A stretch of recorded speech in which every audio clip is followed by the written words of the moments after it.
You're watching the series of lessons to be all you need to know. In this series, we are exploring important and common English expressions with the verb to be. And guess what? We're taking them even further by adding prepositions to change their meaning. So let's dive in and master these phrases together. Hello and welcome back to my YouTube channel English with Speakayou. My name is Tanya. In this lesson, we are talking about to be down. To be down. The most common meaning of be down is to be sad, to feel sad. For example, I'm feeling down today, as in I'm feeling sad today. Or don't be down, everything will be fine. It's like don't be down, don't be sad. Be down can also mean that something is in a lower position. For example, the book is down on the floor, or the party is down in the basement. If something is down, it means that it's not working or unavailable. For example, the internet's down, so I can't check my emails. Or the lift is down for maintenance. Now, let's add prepositions. Be down with.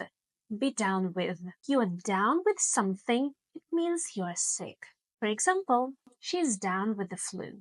That means she's sick with the flu. Or, I can't go out today, I'm down with a cold. Next, then, be down to.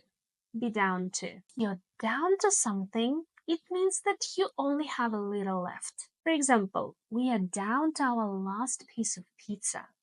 That means that only one piece of pizza is left. Or, I'm down to my last $10. That means I only have $10 left. Be down for. Be down for. If you are down for something, that means that you agree to do it or you're interested in it. For example, I'm down for a movie tonight. It's like I want to watch a movie. Or, are you down for a road trip this weekend? Next one, and be down on.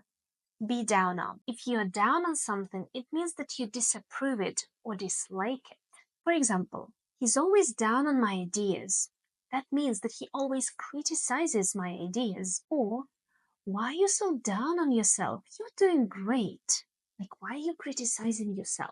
And now it's time for the quiz. You will see 5 mini dialogues and your task is to fill in the gap with the correct verb.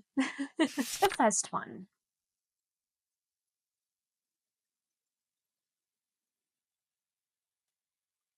Oh, she's down with the flu. She's down with the flu. The second one.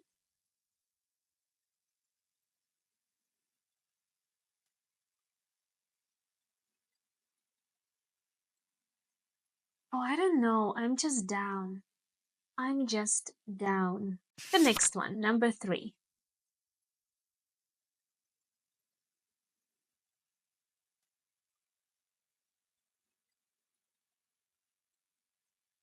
Oh yeah, I'm down for it. I'm down for it. Sentence 4.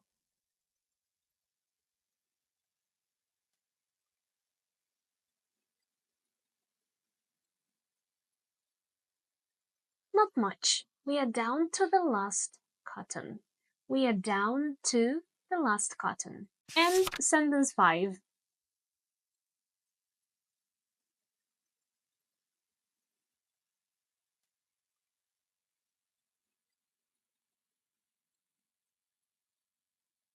Oh, I don't know why he's so down on your ideas. Well done. I'm sure that you did great. If you are interested in more classes like that, you can check out this playlist. But so far, I hope that you enjoyed this lesson. Hit the like button, share, and subscribe.